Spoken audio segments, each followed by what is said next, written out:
হরে কৃষ্ণ। আজ 23শে ডিসেম্বর 2023 ও বাংলা 6ই পৌষ শনিবার 1430 মোক্ষদা একাদশী। এই মোক্ষদা একাদশীর দিন আমি শ্রীমদ্ ভগবদ্ গীতা পাঠ করছি। আজ আমি পাঠ করব শ্রীমদ্ ভগবদ্ গীতার 8ম অধ্যায় মোক্ষযোগ। এই মোক্ষযোগের শ্লোক 6, 7, 8, 9, 10, 11 ও 12 এই শ্লোকগুলি আমি পাঠ করব। অডিওর শুরুতে আমি আমার সকল ভক্তিমতী মা ও ভক্তবৃন্দের কাছে করজোড়ে নিবেদন যে আপনারা আমার এই ছোট্ট চ্যানেল অমৃত গ্রন্থকে সাবস্ক্রাইব করে আমার পাশে থেকে আমাকে আশীর্বাদ করুন, যাতে আমি আমার এই শ্রীমদ্ ভগবদ্ গীতা পাঠ পরিশেষে আমি শ্রী চৈতন্য চৈতামৃতর মতো অমৃত গ্রন্থ পাঠ করে আপনাদের শ্রবণ করাতে পারি। তাই আপনারা সাবস্ক্রাইব করে আমাকে সাহায্য করুন এবং আমাকে সহযোগিতা করুন ও আশীর্বাদ করুন। হরে কৃষ্ণ হরে কৃষ্ণ কৃষ্ণ কৃষ্ণ হরে হরে হরে রাম হরে রাম রাম রাম হরে হরে। শ্লোক 6। এতান্নপি তু কর্মাণি সঙ্গং ত্যক্তা ফলানি চ কর্তব্যানীতি মে পার্থ নিশ্চিতং মতমুত্তমম। অনুবাদ: হে পার্থ, আসক্তি ও ফলের আশা পরিত্যাগ করে এই সমস্ত কর্ম কর্তব্য বোধেই অনুষ্ঠান করা উচিত। এটি নিশ্চিতভাবে আমার উত্তম অভিমত। তাৎপর্য: যদিও সমস্ত যজ্ঞই পবিত্র, তবুও তা অনুষ্ঠান করার মাধ্যমে কোনো রকম ফলের আশা করা উচিত নয়। পক্ষান্তরে বলা যায়, জাগতিক উন্নতি সাধনের জন্য অনুষ্ঠিত যজ্ঞসমূহ বর্জন করতে হবে, কিন্তু যে সমস্ত যজ্ঞ মানুষের অস্তিত্বকে পবিত্র করে এবং তাদের পারমার্থিক স্তরে উন্নীত করে তা কখনোই ত্যাগ করা উচিত নয়। কৃষ্ণ ভাবনাময় ভগবদ্ ভক্তি লাভের সহায়ক সব কিছুকেই উৎসাহিত করা উচিত।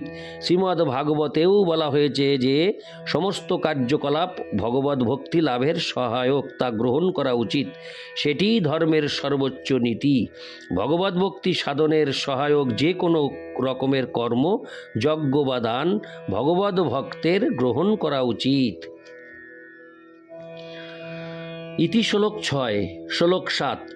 নিয়তস্য তু সন্ন্যাস কর্মণো নোপপদ্যতে মহাত্মস্য পরিত্যাগস্তামস পরিকীর্তিত। অনুবাদ: নিত্যকর্ম কখনোই ত্যাগ করা উচিত নয়। মোহবশত কৃত সেই ত্যাগকে তামসিক ত্যাগ বলা হয়।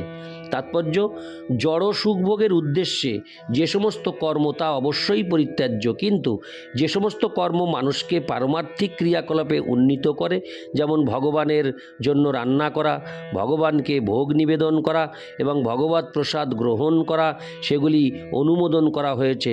শাস্ত্রে বলা হয়েছে যে সন্ন্যাসীর নিজের জন্য রান্না করা উচিত নয়। নিজের জন্য রান্না করা নিষিদ্ধ, কিন্তু পরমেশ্বর ভগবানের জন্য রান্না করতে কোনো বাধা নেই। তেমনি শিষ্যকে কৃষ্ণ ভাবনায় উন্নতি লাভের পথে এগিয়ে যেতে সাহায্য করবার জন্য সন্ন্যাসী বিবাহযোগ্য অনুষ্ঠান করতে পারেন। এই সমস্ত কর্মগুলিকে যদি কেউ পরিত্যাগ করে, তাহলে সে তমগুণে কর্ম করছে বলে বুঝতে হবে। ইতি শ্লোক 7। শ্লোক 8। দুঃখ মিত্যেব যৎ কর্ম কায় ক্লেশ ভয়াত্ত জেত সকৃত্তা রাজসং ত্যাগং নৈব ত্যাগ ফলং লভেত। অনুবাদ: যে নিত্যকর্মকে দুঃখজনক বলে মনে করে যে নিত্যকর্মকে দুঃখজনক বলে মনে করে বা দৈহিক ক্লেশের ভয়ে ত্যাগ করে, সে এই রকম রাজসিক ত্যাগ করার ফলে অবশ্যই ত্যাগের ফল লাভ করতে পারে না। তাৎপর্য: অর্থ উপার্জন করাকে ফলাশ্রয়ী সকাম কর্ম বলে মনে করে কৃষ্ণ ভক্তের অর্থ উপার্জন পরিত্যাগ করা উচিত নয়।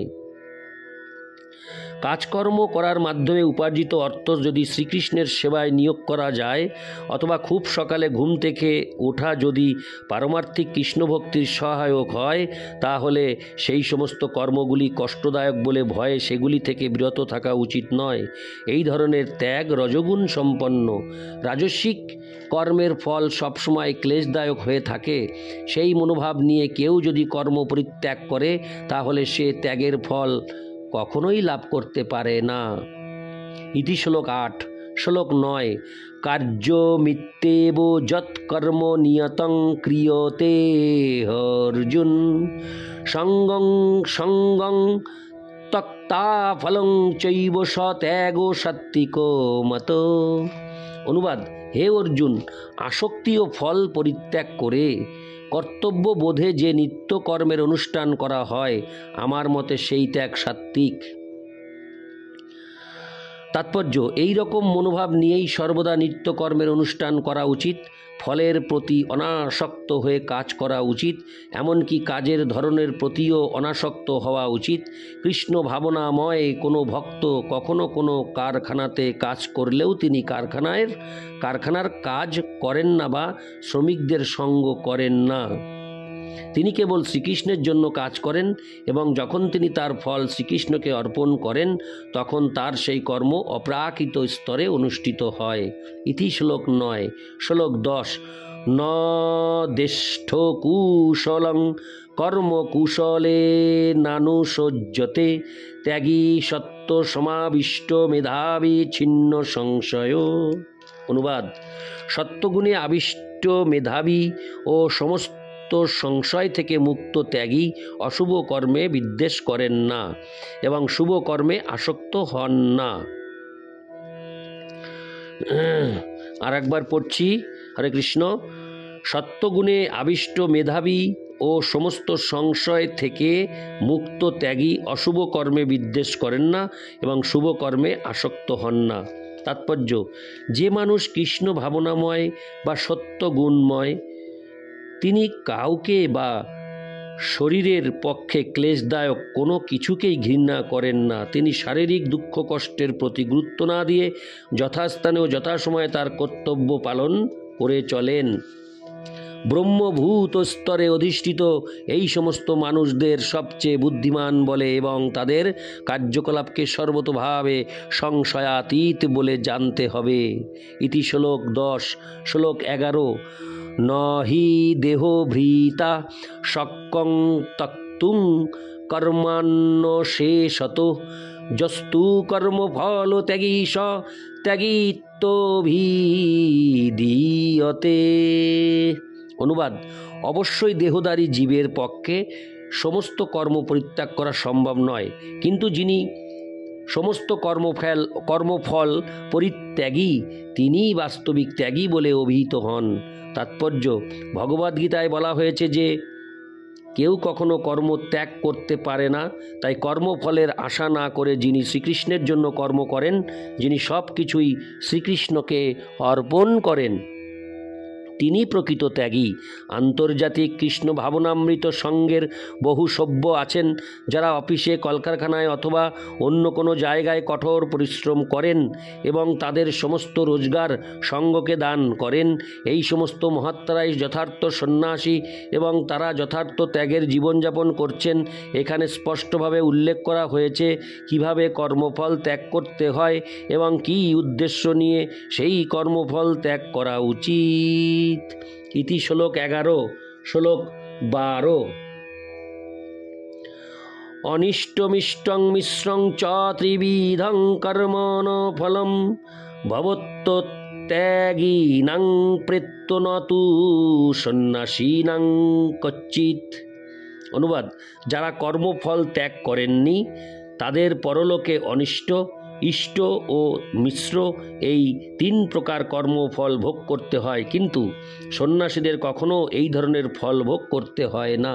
তাৎপর্য: শ্রীকৃষ্ণের সঙ্গে তার সম্পর্কের কথা অবগত হয়ে যে মানুষ কৃষ্ণ ভাবনাময় কর্ম করছেন, তিনি সর্বদাই মুক্ত। তাই তাকে মৃত্যুর পরে তার কর্মফলস্বরূপ সুখ বা দুঃখ কিছুই ভোগ করতে হয় না। इति श्लोक 12। नारायण हे नारायण भवभयहरणं नारायण। हरे कृष्ण।